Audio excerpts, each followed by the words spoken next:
Thok suka igo mo hungkai bidan keton school mat ni naithoka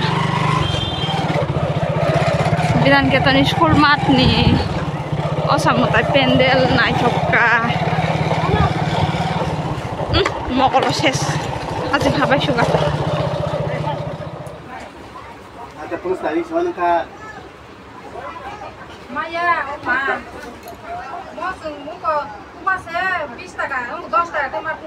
agak tim pada 15 semana dari kata di waseng. Camera off है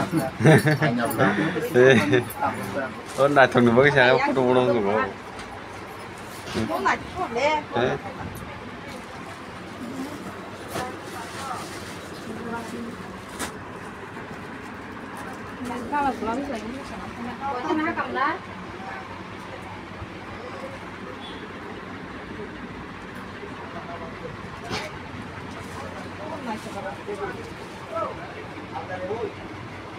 खाची तो नहीं पूरा every से ना तो को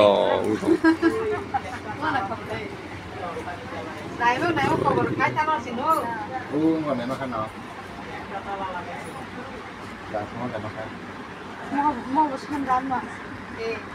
Orang tidak. पूजा देते समय कौन सा कपड़ा पहन के जाना चाहिए आप लोग बताइए कमेंट बॉक्स में। तो हम लोग आज आया है दीदी के दुकान में पूजा के टाइम में हमारे त्रिपुरी ट्रेडिशनल से जैसे कि मणिपुरी और त्रिपुरी जैसा ट्रेडिशनल का दुकान में आया। तो जो त्रिपुरा लैंग्वेज में रिकनारी को तो कहती है तो वो लेने के लिए आया। आप लोग भी अगर त्रिपुरा ट्रेडिशनल रिकनारी को तो चाहिए तो दीदी के दुकान में आ सकता है। वो है ख्वाई टाउन मेन टाउन में जो ख्वाई का बाज़ार कोहिनूर कॉम्प्लेक्स का ठीक पीछे होता है बाज़ार वो साइड में मिल जाएगा। आज के लिए इतना ही बाय।